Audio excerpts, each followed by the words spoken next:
You're watching Face to Face. I'm your host, Tim Vince, and I'm very pleased to be joined by Alastair Reid, who is the General Secretary of the Independent Schools Christian Alliance. Indeed. How about that?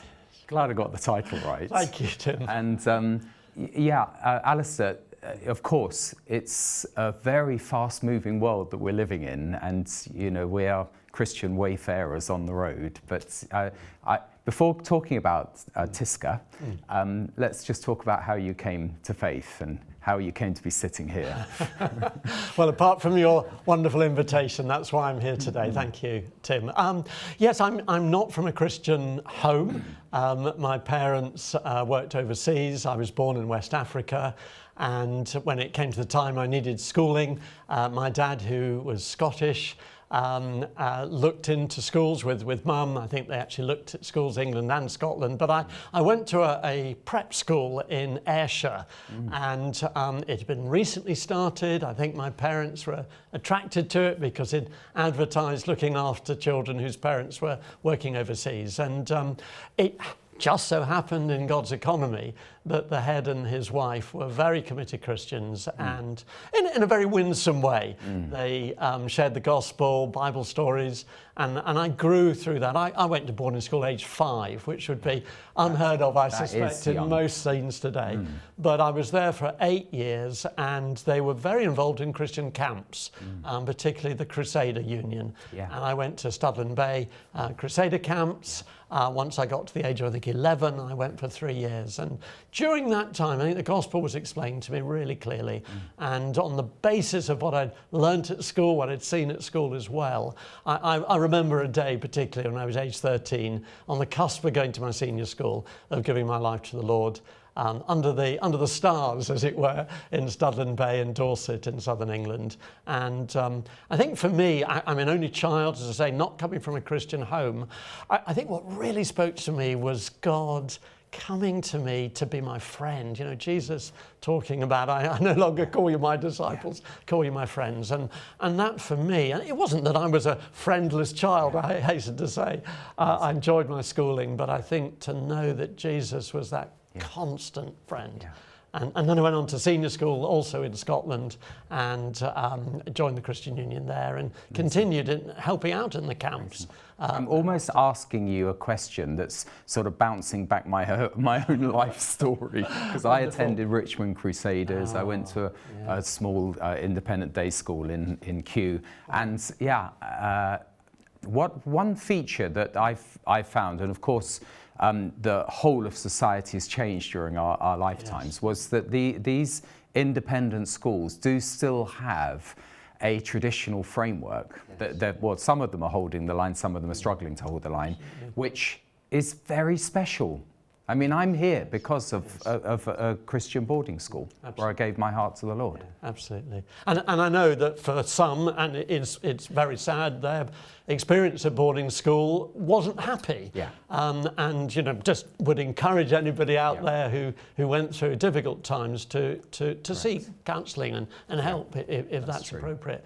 But certainly for me, and it sounds like for you, Tim, I was really happy. 8 years, as I say, at prep school, 5 years at my senior school in Edinburgh, and I enjoyed sport. I was reasonably academic. I wasn't right at the top, but more on the humanities side. So I was keen on my history, geography, English, but a lot of time athletics, hockey was my favourite sport. It's like an idyllic childhood, really. Well, I felt, and also. And by the way, I have brothers who didn't enjoy boarding school as much as me, but so it depends a little bit on the personality.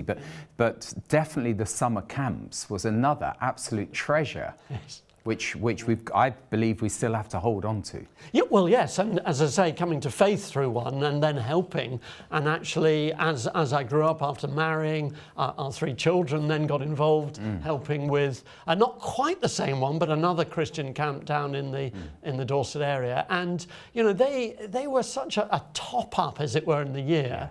Where you were reminded, because over whatever it was, a week, 10 days, the gospel very clearly taught, very clearly shared, and you were with other people your own age, a bit younger, some older grey heads like I am now, who would really just show the way they live their faith. They were so important. So I don't know how best to describe it, but during our lifetimes, there's been a kind of social experiment with children and upbringing and schooling, which has basically been saying, well, you must have a neutral education. You can't bring God into it. You know, what would your comment be on that? I remember my teacher training being told you needed to be the neutral teacher, and already in my mind, I was a Christian by then, saying that's just not on. No, I mean, with my own children, I have three wonderful children. My wife and I, we hope in a very sensitive but appropriate way. We would pray at the table, we would read Bible stories at night, we would encourage them to go to the Christian groups in their schools and certainly in the camps. And, you know, for us, it's as much as feeding them bread and water, as it were. Exactly. It's part of who they should be. And yes, the choice is theirs. And I feel really blessed that all three of ours, and indeed the spouses that they've gone on to marry, know and love the Lord. And that's amazing. wonderful. That's a wonderful And now we're watching them bring up their Yeah. children, our grandchildren, and endeavouring to do Because this. there's a difference, isn't there, between you know, as an adult, we make adult decisions, and you can make bad decisions as an adult, but that's very different to pushing children into a pathway that they haven't chosen, they've been pushed into. It's heartbreaking, actually, to see, because you can see down the track the consequences. And again, if you're an adult and you make a bad decision, you face the consequences. But to be, you know, as it were, misdirected in your early years is tragic. I think, you know, it's so important, that's why I'm involved in schools, is to enable them to continue in hopefully a winsome way, but also in a very clear way, out of integrity, to share the Christian message. You know, through, as you were saying, a lot of the traditional independent schools, many of them retained their regular routine of assemblies, chapels, providing for Christian groups, which are voluntary, of course, maybe once a year having what they might call a Lent addresses, a sort of period when people could voluntarily go to extra meetings to learn more about Jesus. But hopefully too, encourage in the home as well to follow that through. And that's certainly been my experience. So TISCA is sort of linking together, supporting and encouraging independent schools and Christians who are working within those schools. Of course, the whole framework is being challenged financially and also in the kind of cultural milieu that we're living in. How do you encourage, you know, maybe Christians who are in a school that isn't supportive of the Christian faith? Let's start there. And there are a goodly number of those. I mean, what we try to do, we're very much, you've used the word support, and that's what we do. We're not so much a pressure group. I mean, we might speak up on an issue from time to time if we feel that's appropriate, but we're there to pray with and to pray for. We're there to answer questions. And yes, I mean, earlier last week, I had a chaplain ring me. And mind you, it wasn't on a particular controversial issue, but on the issue of bereavement. Didn't feel they necessarily had the support, at least the guidance from the school as to how to go through this bereavement process when a member of staff had died, and asked us for advice. And we're partly there to give advice. We're mostly there to say, here are a few pointers, but we can introduce you to somebody. Oh, here's a resource. Have you come across?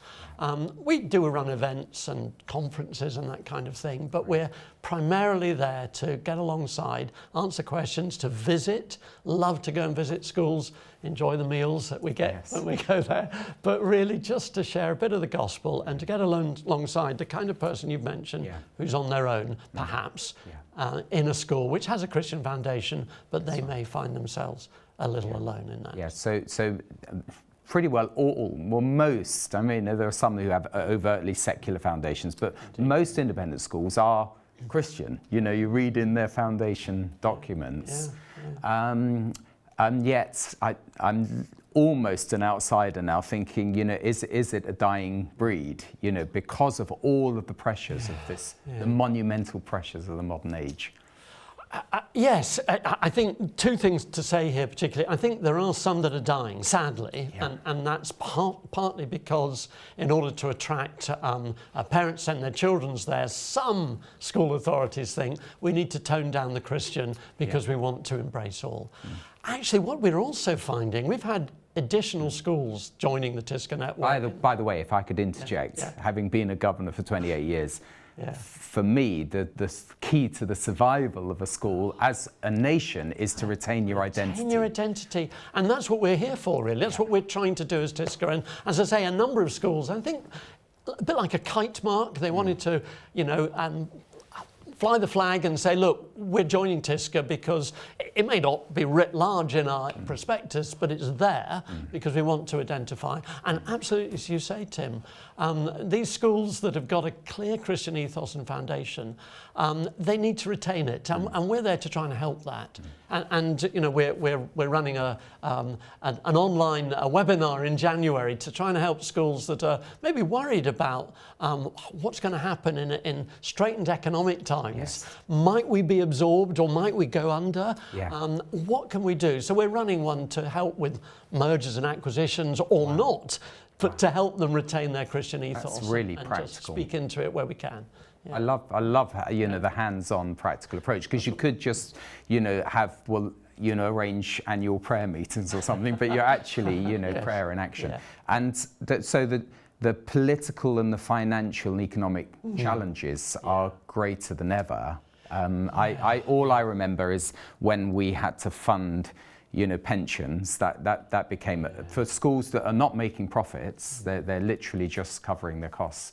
These extra costs, what are the big challenges on the horizon? Well, you've mentioned pensions. I mean, the teachers' pension scheme, to which most independent schools used to belong. I was just reading in the news this week that a quarter of independent schools, I think 480 or so, have now come out, and many others are considering it because of the employer contribution has significantly increased in the last few years. And of course, schools are having to cut costs where they can, because just on the horizon, probably, if there's a change of government, it seems pretty clear that the Labour Party will introduce VAT on school fees. If not that, they might charge an employer's rate that would fund something like the apprenticeship system, which might be a better way to go, I might say. But if it's a VAT on school fees, again, schools will find that. That'd be a 20% increase, effectively, that would need to, for schools that can't afford to absorb it, passed on to parents who can't afford it. The school numbers go down, and it's a very critical break-even point with many of these schools, so it's challenging. We're living in financially strained times anyway, and I want to make it clear, most of the independent schools that I work with regularly, they're not necessarily your very well-known, very wealthy independent schools. We do work with some of those, but they're ones that are getting by encouraging parents to help out, by savings perhaps on school uniform and so on. But they're doing it because they really believe the importance of having an independent education, and particularly many of them a Christian independent education. Yeah, exactly. And of course, another threat that sort of maybe wasn't taken seriously was when Tony Blair started the academies and upped the standards, in one sense benchmarked to the private education state schools. So the standards have improved, if not some of the social challenges, being sorted. So academically, independent schools haven't got the edge that they once had. No, and in a sense, I applaud that.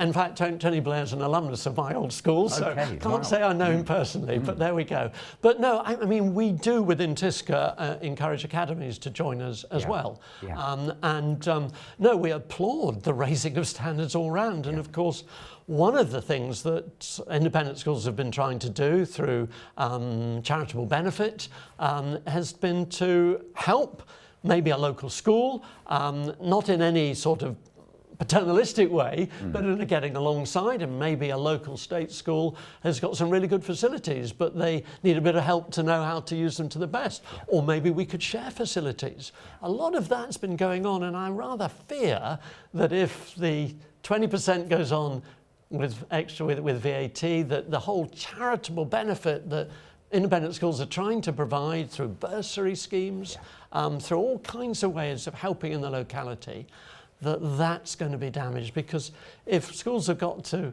make savings, they might be saying, well, look, we can't provide that bursary scheme any longer.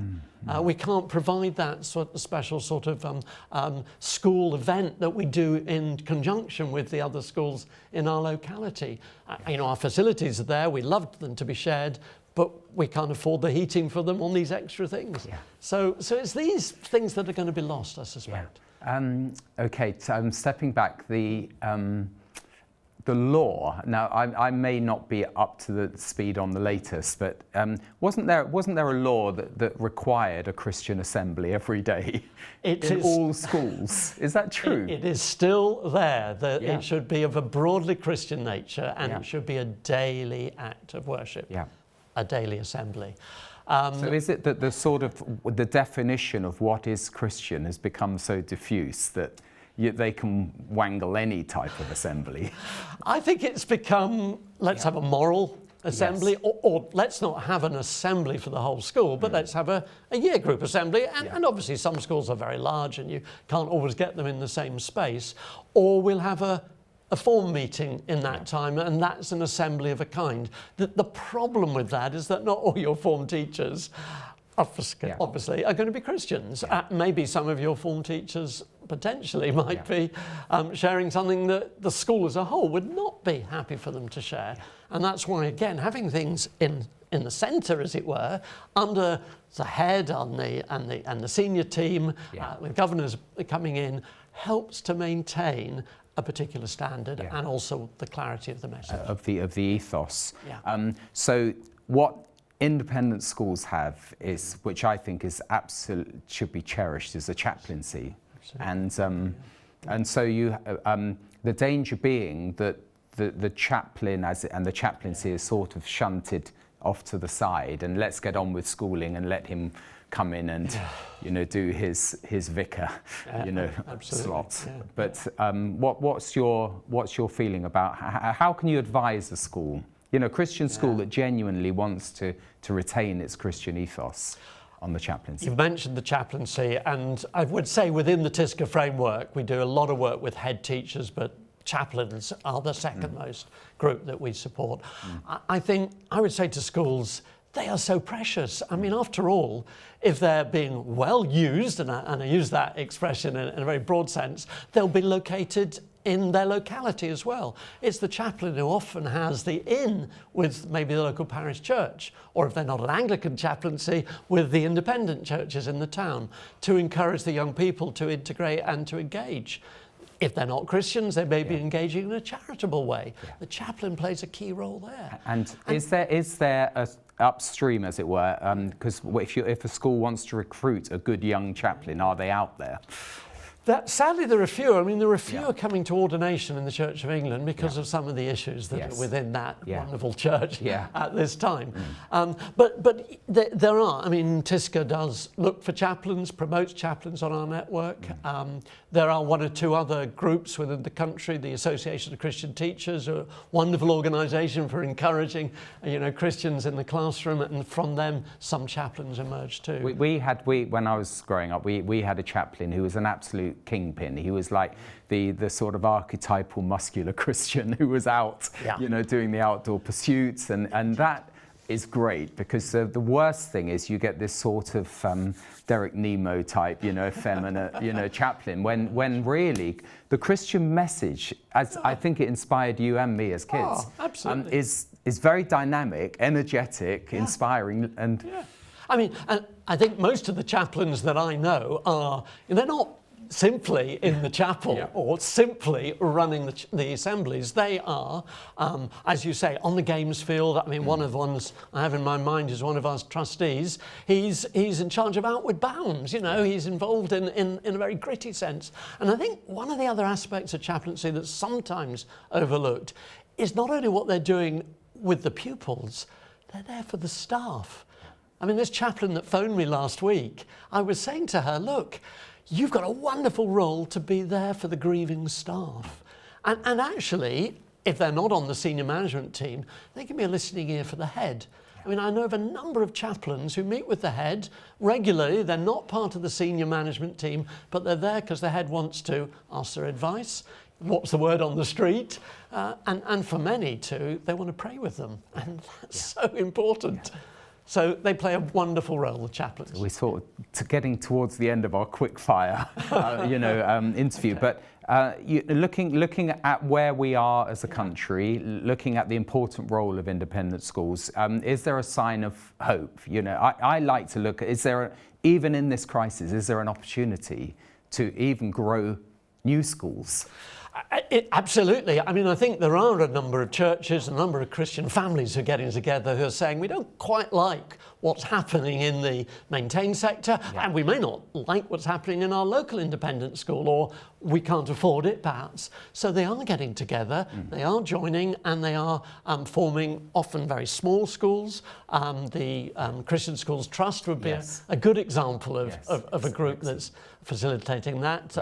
The Association of Christian Schools International are also doing the same in a wider sense. So there is definitely hope, Tim, for sure. Yeah, no, I'm completely into it, because I think that if you get the foundations right and the character that you build into a child, even though they may not follow the Christian faith, that creates a sort of background radiation for the whole sort of society.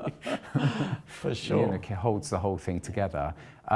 Just coming back then to the Christian faith, and is it important that we find people in government, in schools, in education departments who have more sympathy, in Ofsted who have more sympathy to the Christian faith? Or in ISI, which is the Independent Schools Inspection. Yeah. We had a wonderful governors gathering earlier this term, and we had an ISI inspector who is a committed Christian who was able to address us and bring us up to date a bit. But and we've got some good links within Parliament. There's some super Christian MPs who are sticking up for education, and one or two particularly in the independent sector. But we have the Trojan horse. Sorry for interrupting, but where a sort of Islamic extremists took over the school in Birmingham, became governors and the like. And so I suppose the government lurched away from having specialist, sort of inspectorates. And that damaged, I think, Christian schools, because we're all tarred with the same brush of being extremists. Indeed. But I think... I think it's easy to come up with an example of something that's gone badly wrong, and that sadly is one. But there are many examples of good Christian schools, and schools that I would say are not necessarily Christian schools, but schools with a Christian ethos and foundation that allow Christian teachers and Christian parents and indeed children to grow and to flourish. And I think there's still real hope out there. As I said earlier, we're really encouraged to see the numbers who are wanting to link up with us. That's wonderful. And ACT, I know, would say the same. It's wonderful to see. So let's talk about TISCA now. So the Independent Schools Christian Alliance, you run conferences. Just tell us a little bit about we try and run conferences during the year that are specific to particular groups. So we had, as I say, a governor's one recently. We run one for prefects, so senior pupils. And we have an annual conference in London every year. But we also do regional events. We'll get a local speaker in. We'll have a time to chat, to discuss, to have a fellowship meal together. We've worked with ACT to run conferences on Christian Ethos schools. We've got, as I say, coming up next month, an online conference to look at what might it mean for a merger or an acquisition that might impact a Christian school. But we're there, we're working with over 100 schools in the UK, a number overseas as well. And, so that means you're pretty busy. Oh, I'm quite busy. I'm part-time, and my colleague is part-time, but we've just appointed a new colleague who's going to work with chaplains in particular, and that's a really exciting thing. And you also have publications. So is it monthly, or how frequently do you... Monthly we have an online publication, 2 short, sharp articles, perhaps written by a chaplain or a head teacher or somebody just to give a bit of advice, and then twice a year, something called TISCA News and Views, TNV, which is a magazine, 28 pages or so, a whole variety of articles. And we try to target different groups, chaplains, heads, governors, parents, and young people with the different articles that we write. And now you've used the term, which I've often used, of Christian ethos, yes. but you want to firm that up, don't you? Because you're overtly Christian. You don't just want people to use the term Christian and honour it more in the breach, as it were. It's very easy sometimes. You go to a school and you look at their wonderful aims and objectives, and they look, in inverted commas, very Christian. Yeah. But we want to go further than that. We want to say, look, please make sure you're still looking at the life of Jesus. Yeah. Please make sure that when you get to these big moments in the year, we're near one now, Christmas and Easter, of course, but there are other points besides, looking at what is the Christian message. And, I was a head teacher of a school that had a Christian foundation, but the governors, and I was blessed, they wanted an active Christian in post because the school had perhaps wandered away from its ethos for a bit. And they weren't saying this is now a Christian school, had a Christian head and a number of staff who were Christian, but they really wanted to make sure that the ethos was there in a winsome way, a welcoming way, and allowing people of all faiths and none to be in the school, of course, but hopefully as they went through their time at the school to learn about the Christian faith and come to the position that I did of, here's a choice. You can choose or you cannot choose. Exactly. But of course that choice is still there for life. Yeah, exactly. I was blessed to be at a school and the governor of a school that had a great, clear Christian vision and foundation. So I would say at our board meetings, well, we are trustees, we're entrusted or custodians of the vision of the school, the Christian vision of the thought. So it helps greatly Christian governors if they have a good, a clear statement of faith. We're looking always for Christians to be governors, and not just in the independent sector, the state sector as well. Desperately need good governors, and we need to get Christians in there. And even to parents who would say, oh, are you going to steer the school this way? No, I'm just going to hold to the founding, the vision of the founding headmaster. It was created in the 60s. And oh yes, we support that. Yes. People are scared of the phantoms of Christian extremism, which aren't there. Unnecessarily scared, in my view. That's absolutely right. And again, a number of our schools that we support are saying we're focusing on our Christian ethos because actually, the man and woman on the street embrace it. What a great pleasure to, I know you're involved in many forums, and I'm so pleased we met online, and thank you so much, Alastair. The Independent Schools Christian Alliance, bless you. Join up, become a head, why not? And thank you so much for joining us, and look forward to seeing you the next time we go face to face. Thank you so much.